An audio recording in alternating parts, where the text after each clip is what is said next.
Warahmatullahi wabarakatuh. Perkenalkan, nama saya Nita Rimas Percole dengan NIM S1S1 24023. Pada kesempatan kali ini, saya akan mempresentasikan tugas mata kuliah Etika Profesi dengan topik analisis pelanggaran Undang-Undang Informasi dan Transaksi Elektronik atau yang biasa kita kenal dengan UU ITE. Nah, tugas ini itu terdiri dari 4 pokok bahasan, teman-teman. Yang pertama yaitu studi kasus kebocoran data, lalu yang kedua konflik UU ITE dengan kebebasan berekspresi, ketiga perbandingan UU ITE dengan negara lain, dan refleksi pribadi. Nah, untuk pembahasan yang pertama itu terkait studi kasus kebocoran data.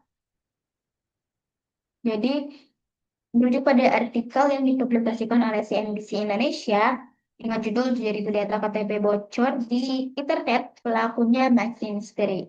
Oke, artikel ini dipublish Oktober 2025 dan memuat isu yang cukup relevan dengan permasalahan yang eh, cukup marak sering terjadi belakangan ini, yaitu permasalahan keamanan data.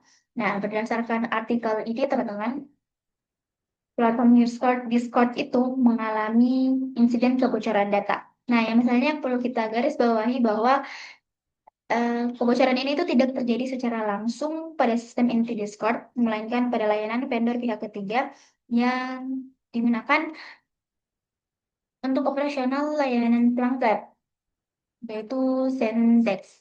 Nah, dari insiden tersebut, tercatat sekitar 70.000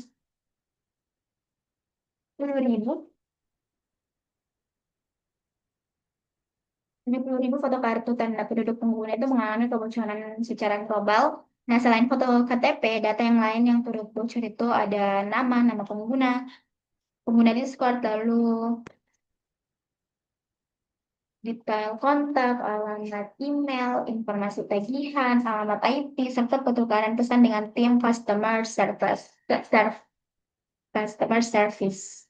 Nah, kelompok riset keamanan FOX Underground itu bahkan menyatakan bahwa pelaku itu mengklaim telah mengumpulkan data hingga 1,5 terabyte atau setara dengan kurang lebih 2 juta foto.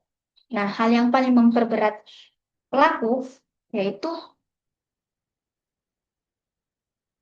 ternyata pelaku itu tidak hanya melakukan pencurian data, melainkan juga secara aktif melakukan ancaman untuk menyebarluaskan data tersebut apabila Discord itu tidak bersedia membayar sejumlah uang yang tidak diungkapkan kepada publik seberapa jumlahnya.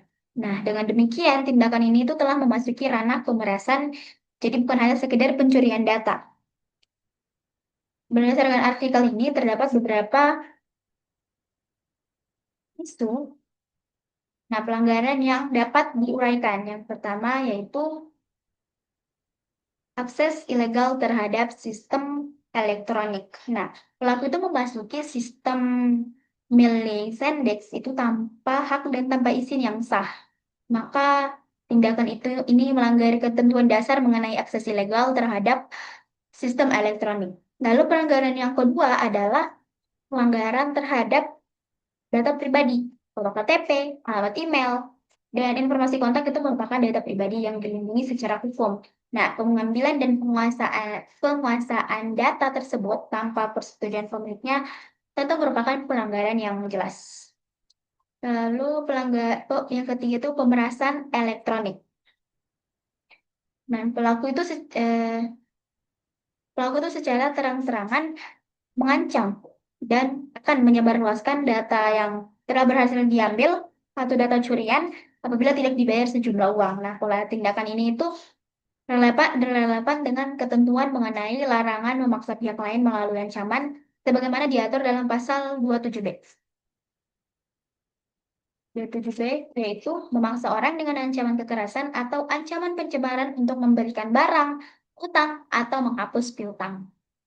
Nah, pelanggaran yang ketiga itu adalah ancaman tersebut benar-benar dilakukan. Nah, apabila ancaman tersebut benar-benar dilaksanakan dan data disebarluaskan atau misalnya diperjualbelikan di forum-forum ilegal, maka turut terjadi distribusi informasi elektronik ilegal yang merugikan pihak lain. Oke. Eh, ada pun pertanyaan yang perlu dijawab adalah apakah tindakan pelaku tersebut dapat dibenarkan? Nah, berdasarkan analisis yang telah disampaikan, tindakan ini tentu tidak dapat dibenarkan baik dari perspektif hukum maupun etika profesi teknologi informasi. Untuk beberapa alasan yang mendasari kesimpulan tersebut, yang pertama itu akses tanpa hak. Nah, setiap pihak yang memasuki sistem milik orang lain tanpa izin yang sah telah melakukan pelanggaran, terlepas dari alasan yang melatar belakangnya, apapun itu.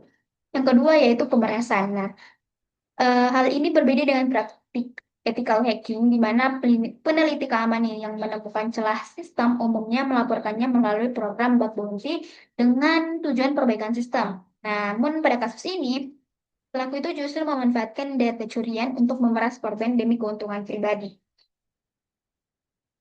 Yang ketiga itu pihak yang paling dirugikan.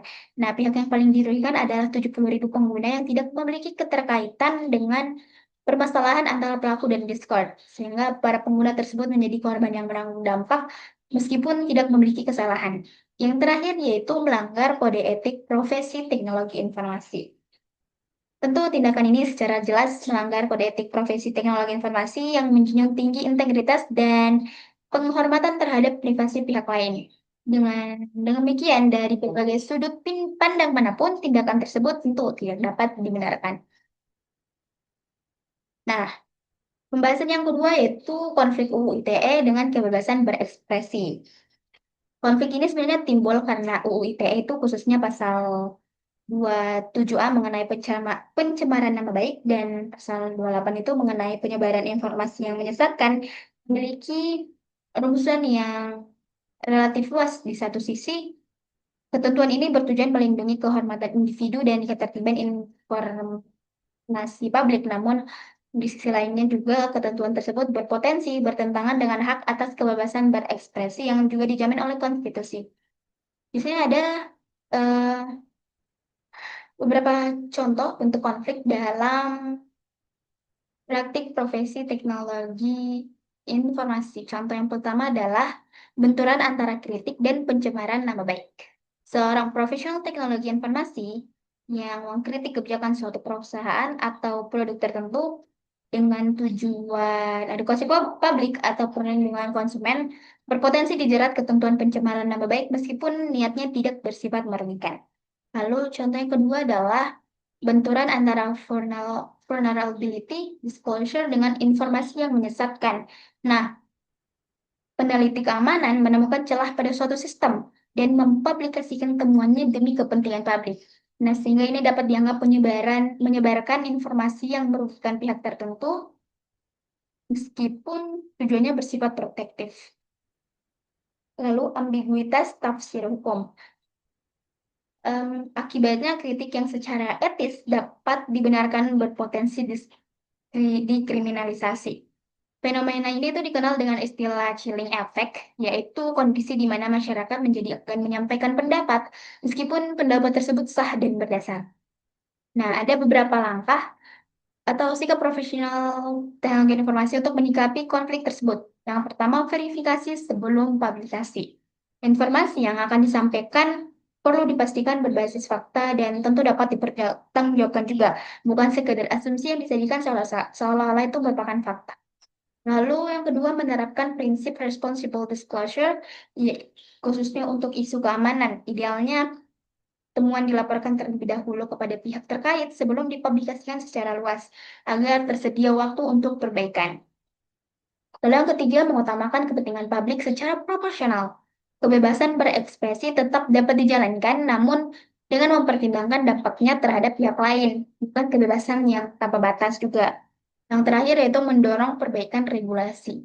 Nah, komunitas profesi dapat berperan dalam advokasi agar rumusan pasal yang dinilai multitafsir itu dapat direvisi sehingga tidak membatasi kebebasan berekspresi yang sah. Nah, dengan demikian dapat disimpulkan bahwa konflik pada pembahasan kedua ini pada dasarnya merupakan ketegangan antara dua nilai yang sama-sama penting, yaitu perlindungan kehormatan dan ketertiban informasi serta kebebasan berekspresi. profesional teknologi informasi dituntut untuk menjaga keseimbangan di antara keduanya. Pembahasan selanjutnya itu perbandingan UU ITE dengan tiga negara lain. Tiga negara lainnya yang saya pilih yaitu Meksiko, Sri Lanka, dan Uganda. Negara yang pertama akan kita bahas adalah Meksiko. Yang menarik teman-teman dari Meksiko adalah negara ini itu tidak memiliki satu undang-undang cyber komprehensif sebagaimana UU ITE di Indonesia. Pengaturan tindak pidana cyber di Meksiko itu mengandalkan Kitab Undang-Undang Hukum Pidana Federal, khususnya pasal-pasal yang mengatur akses legal terhadap sistem, penipuan, dan pencurian data secara elektronik. Selain itu, Meksiko memiliki dua undang-undang besar mengenai perlindungan data pribadi, yaitu satu undang-undang untuk sektor swasta dan satu undang-undang untuk instansi pemerintah. Dengan demikian, pendekatan regulasi di Meksiko bersifat sektoral dan terpisah, berbeda dengan Indonesia yang menggabungkan berbagai isu dalam satu paket UU ITE. Nah, untuk perbedaan utamanya dengan Indonesia itu terletak pada ketiadaan delik khusus mengenai pencemaran nama baik digital di Meksiko, sebagaimana diatur dalam pasal 27A UU ITE Indonesia. Persoalan defamasi di Meksiko umumnya termasuk dalam ranah hukum perdata atau ketentuan pidana hukum yang telah ada, bukan diatur secara khusus dalam Undang-Undang Cyber. Nah, dengan demikian, cakupan UU ITE Indonesia jauh lebih luas dan spesifik dibandingkan dengan pendekatan Meksiko yang lebih sektoral dan mengandalkan kitab hukum pidana umum. Nah, negara yang kedua adalah Sri Lanka. Negara ini memiliki Computer Crimes Act yang disahkan pada tahun 2007, yang fungsinya serupa dengan pasal 30 UU ITE Indonesia, yaitu mengatur akses ilegal, pencurian data, hingga serangan denial of service terhadap sistem komputer. Yang lebih menarik dan cukup kontroversial, Sri Lanka baru-baru ini mengesahkan Online Safety Act pada tahun 2024. Undang-undang ini dirancang untuk menangani konten berbahaya secara daring, termasuk misinformasi, perlindungan cyber, dan pencemaran nama baik digital. Ketentuan ini memiliki kesamaan konsep dengan pasal 27A dan pasal 28 UU ITE Indonesia. Namun, undang-undang ini menuai kritik dari berbagai kelompok hak asasi manusia dan jurnalis karena dinilai memiliki rumusan yang luas dan berpotensi membatasi kebebasan berekspresi. Nah, untuk ada beberapa kasus penangkapan yang dianggap kontroversial telah terjadi sehubungan dengan penerapan undang-undang ini. Perbedaan dengan Indonesia terletak pada kelembagaan penegakan hukum.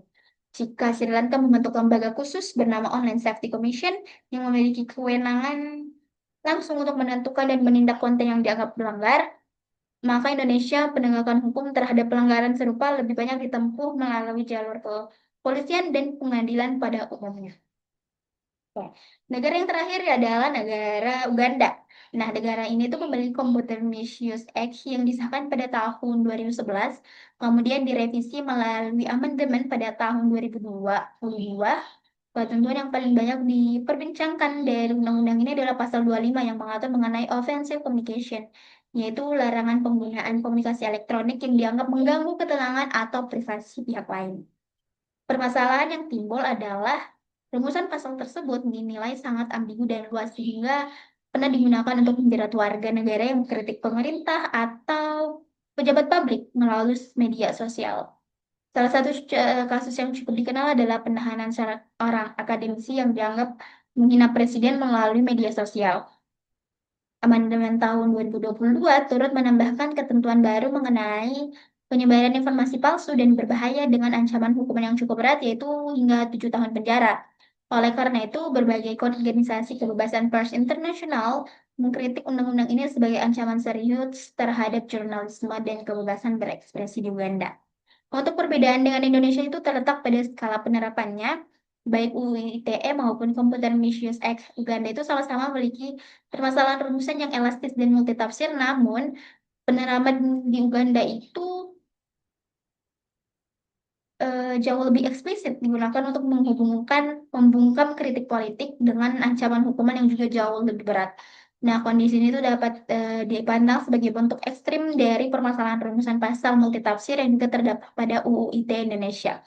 Oke, jadi Berdasarkan pembahasan ketiga negara tersebut, antara Meksiko, Sri Lanka, dan Uganda, dapat ditarik beberapa kesimpulan, yaitu yang pertama, Meksiko menunjukkan pendekatan regulasi yang bersifat sektoral dan tersebar di berbagai undang-undang, berbeda dengan UU ITE Indonesia yang menggabungkan berbagai isu dalam satu paket peraturan yang komprehensif. Yang kedua yaitu Sri Lanka memiliki kemiripan konsep paling dekat dengan Indonesia karena sama-sama mengatur ketentuan mengenai pencemaran nama baik dan misinformasi digital, namun disertai pembentukan lembaga pengawas khusus dengan kewenangan yang cukup luas. Yang ketiga yaitu Uganda menjadi contoh paling ekstrim mengenai bagaimana rumusan pasal yang ambigu dapat disalahgunakan untuk membungkam kritik, sehingga menjadi pengingat penting agar penerapan UU ITE di Indonesia itu tidak mengarah pada pola yang serupa. Oke, yang terakhir yaitu pelanggaran ITE apa yang pernah dilakukan. Oke, jadi pelanggaran UU ITE yang pernah saya lakukan yaitu terkait dengan pasal 28 tentang penyebaran informasi yang belum terverifikasi atau bisa dikatakan menyebarkan informasi yang berpotensi menyesatkan. Waktu itu saya menerima sebuah informasi dari grup WhatsApp karena informasinya terlihat penting dan cukup meyakinkan. Saya langsung forward ke beberapa teman tanpa mengecek terlebih dahulu apakah informasi tersebut betul benar-benar valid atau tidak. Saat itu saya berpikir bahwa saya hanya sekedar berbagi informasi, namun setelah beberapa waktu saya mengetahui bahwa informasi yang saya bagikan ternyata tidak sepenuhnya benar.